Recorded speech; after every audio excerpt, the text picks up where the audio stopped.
Estamos de regreso en Matinal. Muchísimas gracias por su sintonía. Y ahora les presentamos nuestro segundo invitado. Se trata de Andrés Astacio, vicepresidente ejecutivo de las empresas distribuidoras de electricidad y secretario del Consejo Unificado de las Empresas Distribuidoras de Electricidad. Y a propósito, le damos la bienvenida.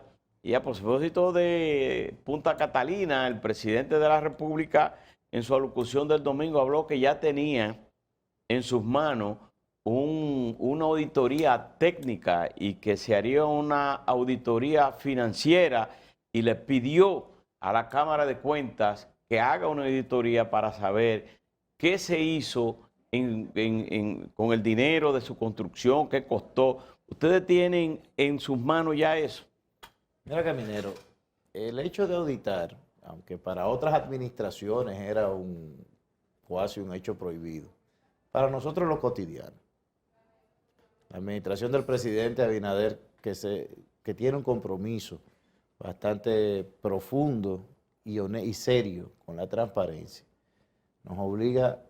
nos obliga a este compromiso a auditar todas las instituciones del Estado. Punta Catalina no es la excepción.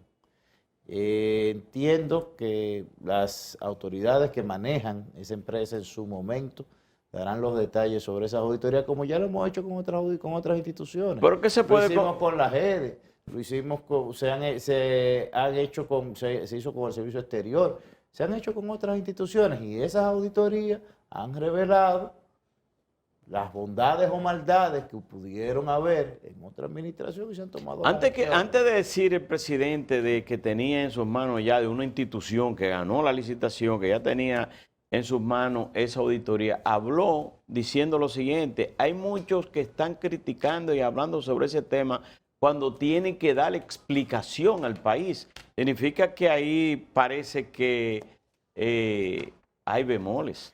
Todos los que somos y hemos sido funcionarios públicos tenemos que dar explicaciones al país. El mayor problema que ha tenido este tema es que tenemos muy buenos ingenieros hablando de temas de derecho. Y han querido confundir al país con una cuestión que no es más que una garantía de la transparencia y la eficacia en la operación. El fideicomiso. Claro. Pero aquí las críticas que se han hecho son muy puntuales y tienen que ver con la ausencia de una legislación sobre los fideicomisos públicos, con la conformación de un comité técnico que tiene muy poca participación de funcionarios públicos, con los fideicomitentes adherentes. Aquí hay una discusión jurídica de nivel con relación al tema. No son ingenieros los que están hablando de esto solamente. Bueno, Laura, te lo voy a poner así. Si bien no es mi tema y no debería yo referirme a eso, pero te hago una sola pregunta. Hablan del comité técnico. Que vienen del sector privado. Pero si vamos a esto, el 15 de agosto yo estaba en el sector privado, el 15 de agosto de 2020, y ahora vamos a discutir mi condición de funcionario público. Pero usted no está en el comité técnico, usted está... No, yo no estoy en el comité técnico. Usted está como funcionario. Pero estoy en el consejo de las empresas distribuidoras. Sí, Usted es funcionario público. Pero usted es funcionario público. Eso no se discute. No, pero todo el que es funcionario público, en algún momento no lo fue. Y automáticamente el presidente lo designa es funcionario público. Ustedes están asumiendo que quienes formen parte de ese comité técnico son funcionarios públicos. Mira, ¿ese es el punto de partida? Bueno, el punto de partida es que, según el acto constitutivo, los miembros del comité técnico son designados y destituidos, son de libre remoción del presidente de la República. ¿Y les paga el Estado o les paga el fideicomiso? Las condiciones de pago no te las puedo decir porque son condiciones que se establecen con la administración del fideicomiso, que es el órgano fiduciario. Y están regulados por la función pública porque al final el fideicomiso es una entidad distinta del Estado. Para eso se conforma. Vamos por partes. Y esto es una discusión interesante. O sea, los fideicomisos no son más que una indisposición patrimonial en el cual el dueño de ese patrimonio, tanto público como privado, decide indisponerlo de su libre disposición. Eso es un fideicomiso, o sea, como que le hemos dado una trascendencia o unas connotaciones a una figura que no son las que tienen. Pero el fideicomiso tiene personalidad jurídica. Lamentablemente la ley dominicana dice que tienen patrimonio propio, que puede ser sujeto de acciones legales y objeto de acciones legales, pero no tiene personalidad jurídica. Si revisa la ley, no la tiene. Pero parecería que el gobierno se resiste a las críticas que se están haciendo, porque uno entiende que la intervención del presidente, porque entiende el nivel de crítica que se ha dado y que tiene que ser sometido al sedazo del pero Percio, fideicomiso. no puede decir que el gobierno se está resistiendo a las críticas. El presidente de la República, que es la máxima autoridad de este gobierno, ya trazó un camino, una hoja de ruta, un espacio de discusión abierto, plural. Ahora lo que tenemos que se sienten las personas que van a hacer la discusión y que ahí se aclare cualquier duda, y si se aclare cualquier duda al respecto, lo que es un espacio de discusión abierto. ¿Que se aclaren dudas o que se hagan propuestas? Pues no es lo mismo. Todo el mundo puede hacer propuestas. Los que hemos estado en el CES, sabemos la dinámica que hay en el CES. En el CES es un espacio donde el gobierno no es más que un actor. Y el presidente decidió que ese sea el espacio de discusión. O sea, decir que el gobierno le está oyendo críticas, no, todo lo contrario, el gobierno está más que abierto a discutir. Ahora, Andrés, el gobierno presentó un proyecto para regular el fideicomiso que pasó por el Senado, pero parecería que el gobierno está ignorando ese y va a presentar otro el 27. ¿Cuál es la diferencia entre uno y otro? Bueno, ahí te puedo decir, yo no conozco el proyecto, no me atrevería a referirme a ello. O sea, lo desconozco. Como no es el ámbito de mis funciones, no me podría referir a ello. Y vamos a verlo ahora usted como funcionario público y como actor también en el sector privado en la ocasión anterior. Entre las críticas que usted ha escuchado sobre todo el aspecto técnico y sobre el contrato, ¿entiende usted que es razonable alguna de las cosas que se están planteando? Percio, en mi práctica particular,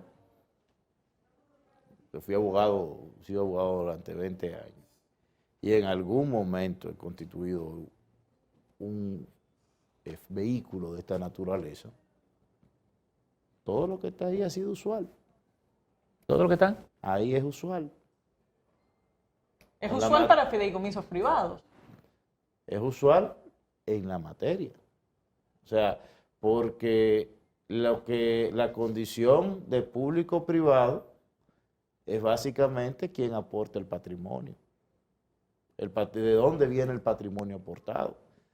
Si es privado, pues, si el patrimonio que se aporta es privado, es un fideicomiso privado. Si el patrimonio que se aporta es un fideicomiso público. Mira, aquí se ha querido distorsionar tanto eso, que la discusión empezó diciendo que se estaba usando un fideicomiso para privatizar un activo, cuando el fideicomiso es una indisposición de un activo. Pero el mismo presidente ha reconocido que no hay una regulación suficiente, que va a enviar un proyecto de ley. Entonces, parecería que por lo que estás planteando, tú lo entiendes innecesario. No, yo te he planteado, Laura, que en mi experiencia profesional, que no se refiere a este tema, lo que está en ese acto constitutivo no es nada extraño en la materia.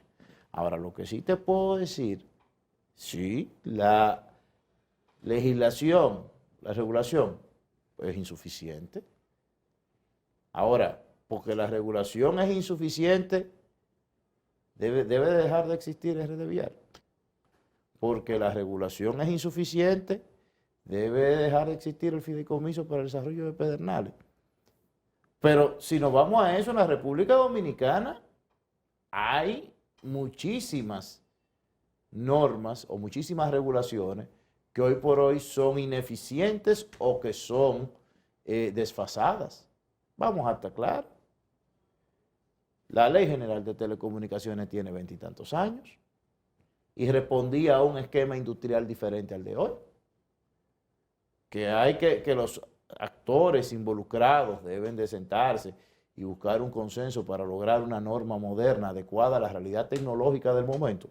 Sí, pero entonces vamos a obviar todo lo que ha pasado con la ley, con el sector telecomunicaciones, que ha sido de gran avance para el país.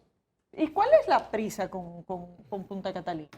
Porque no estamos hablando de inversiones privadas, no entiendo la comparación. En este caso estamos hablando de que el gobierno quiere hacer un cambio de la modalidad en que se gestiona Punta Catalina, que está un proyecto de ley de fideicomiso público que se aprobó en el Senado y que ahora mismo el gobierno parece que estará descartando.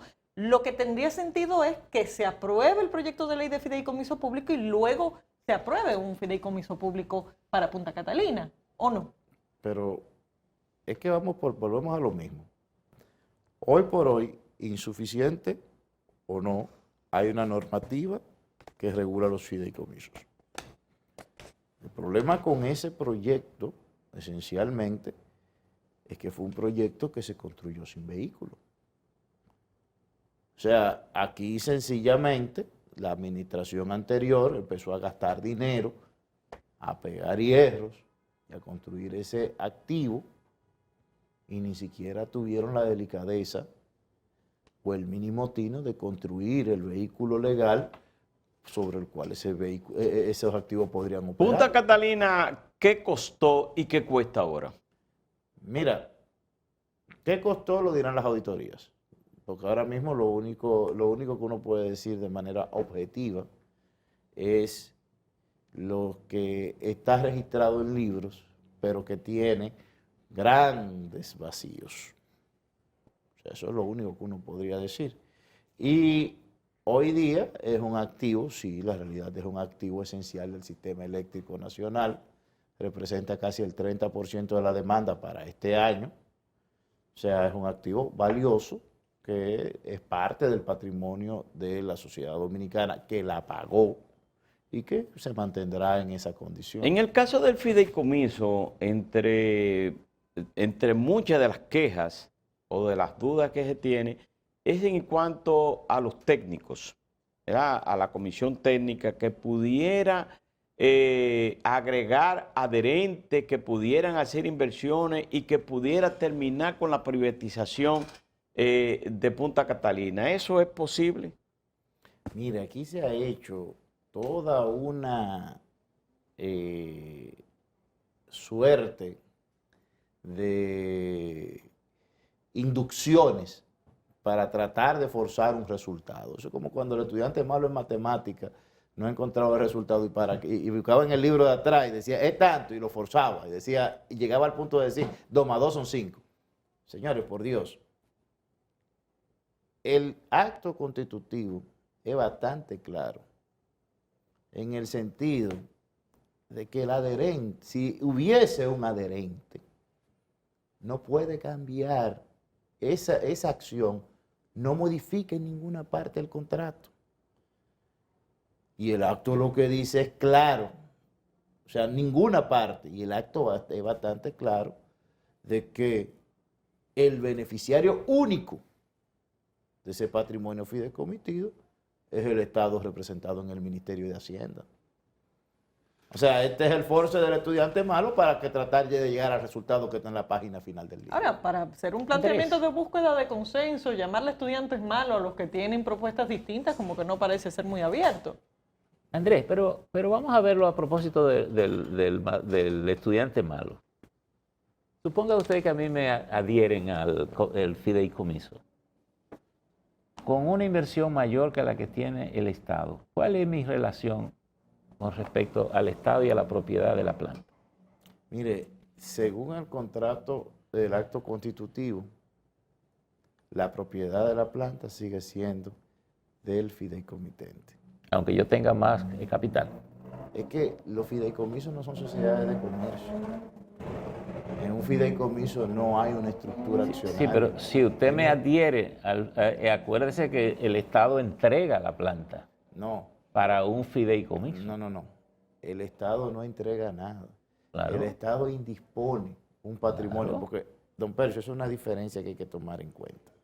La constitución de un fideicomiso no implica la constitución de una sociedad de comercio. No implica una estructura accionaria.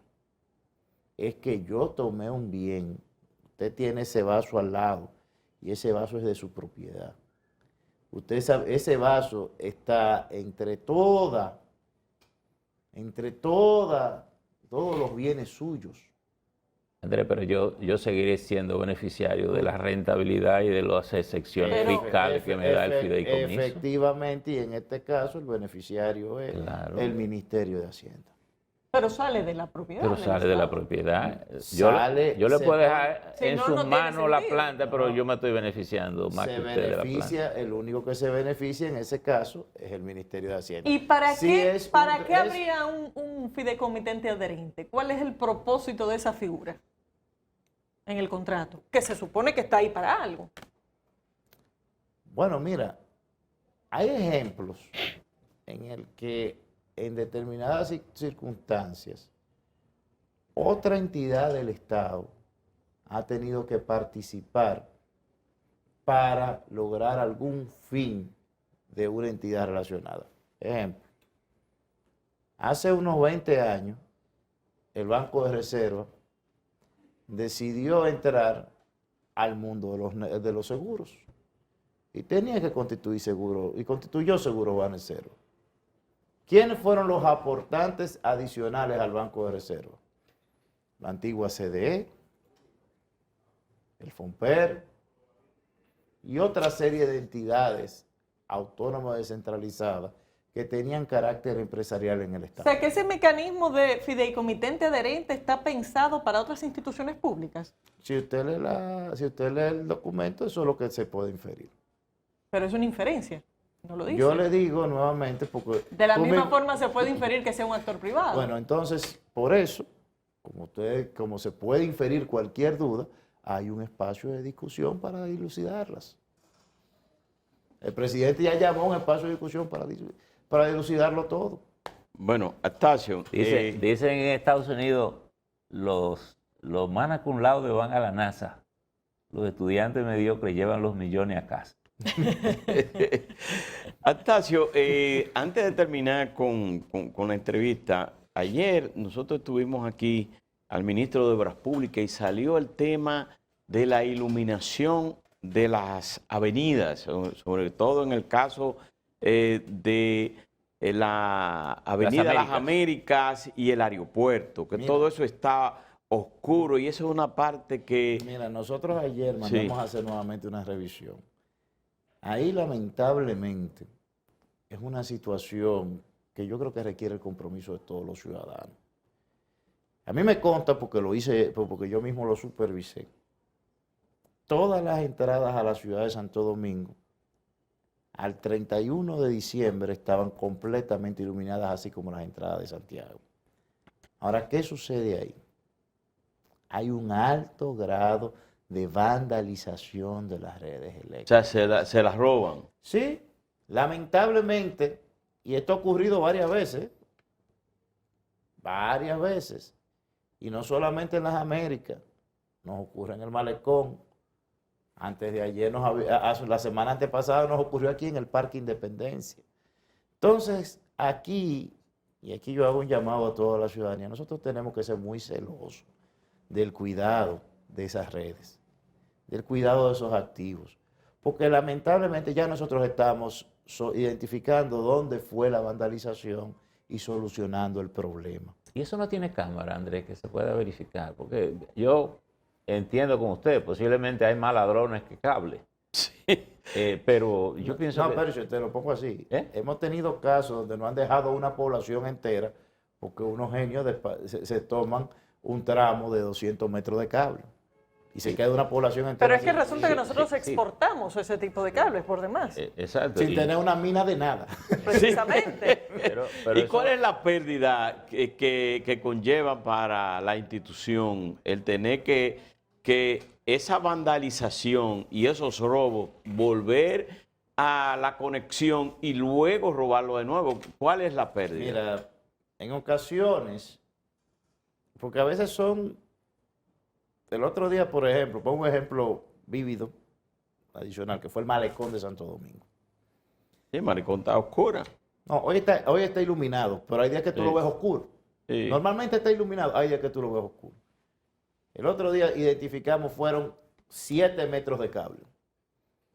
Ahora, esos 7 metros de cable, si lo cuantificamos, es poco dinero, pero nos costó una brigada 24 horas, una brigada 12 horas identificando dónde había sido el hecho. Nos costó arreglarlo, pero sobre todo nos costó una noche en que la población tuvo esa zona oscura por la irresponsabilidad de un Andrés, tercero. pero uno supone que robarse una extensión de cable en ese nivel requiere de ciertas condiciones, camiones que se colocan, gente con cierto equipo para manejar alta tensión. Es decir, ¿cómo es posible que no podamos detectar? Lamentablemente, Percio, por la topología de red que nosotros tenemos, que es lo que se ha ido desarrollando en los últimos 50 años, el alumbrado público tiene el mismo voltaje que todas las residencias. 110. 110-220. Es el mismo voltaje, son el mismo tipo de transformadores y en determinados puntos hay pequeños tramos de cable que se soterran para poder hacer la conexión al transformador. Eso es un problema de topología y lo tenemos prácticamente en todo el alumbrado público de la República. Nosotros estamos analizando con un proyecto que tenemos, con un financiamiento que tenemos con la JICA y el Banco Interamericano de Desarrollo, para ampliar la cobertura de alumbrado público en los cascos urbanos del país. Estamos analizando también un mecanismo de sustitución de voltaje. Cómo podemos poner un voltaje diferenciado para el alumbrado público y así limitar este alto riesgo de vandalización. O sea, hacer que las facilidades de alumbrado público solo sirvan para alumbrado público. Pero la verdad es que es un proceso porque es sustituir toda una ingeniería que se ha hecho desde 1964. ¿Y no puede haber un reforzamiento de seguridad mientras tanto? Sí, en eso sí estamos trabajando, en reforzar la seguridad, pero tiene que tomar en cuenta cuáles son las avenidas más susceptibles. Esas avenidas de largos recorridos. Cuando hablamos de la autopista de las Américas... Pero usted mencionaba el Parque Independencia. Eso no está en manos del Ejército. El Parque Independencia de las afueras, nosotros restituimos todas las luces y conjuntamente con el Ministerio de Fuerzas Armadas estamos trabajando en la sustitución y remozamiento de ese alumbrado que también fue vandalizado. Por lo menos de aquí al aeropuerto debe haber un... 32 kilómetros. 32 Desde kilómetros. este punto el aeropuerto. Pero por lo menos un servicio 24 horas de 3 servicios que estén recorriendo permanentemente, porque es peor que... Sí, porque este no es el único problema de seguridad de ese tramo. Esa es una de las cosas que estamos tratando. Nosotros tenemos un acuerdo con el Ministerio de Obras Públicas, que estamos iluminando todas las salidas y entradas de las ciudades. Les digo, las Américas, todo Santo Domingo estaba listo en diciembre. No sé si vieron que hubo hasta un pequeño percance porque los trabajos nuestros interrumpieron el tráfico en la salida de los Alcarrizos. Las Américas, todo estaba iluminado, pero sí, estamos trabajando en el reforzamiento de la seguridad. Pero también no es solamente, señores, les reitero, no es solamente un tema punitivo, también tiene que haber una conciencia ciudadana. Eso es así.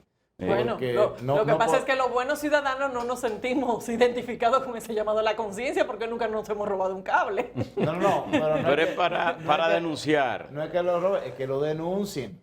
Sí. Es que lo denuncien. Bueno. Buen ciudadano, que lo denuncien, porque que ese alumbrado, esa red, no es de tercera persona, eso es de cada uno de los ciudadanos, que somos nosotros los que nos servimos. El tema es que eso ocurre a lo mejor en la madrugada, donde los buenos ciudadanos están durmiendo. Andrés Astacio, muchísimas gracias por tu participación.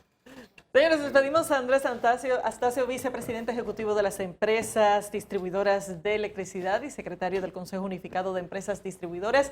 Ya de esta forma llegamos al final de esta entrega. Nos vemos mañana.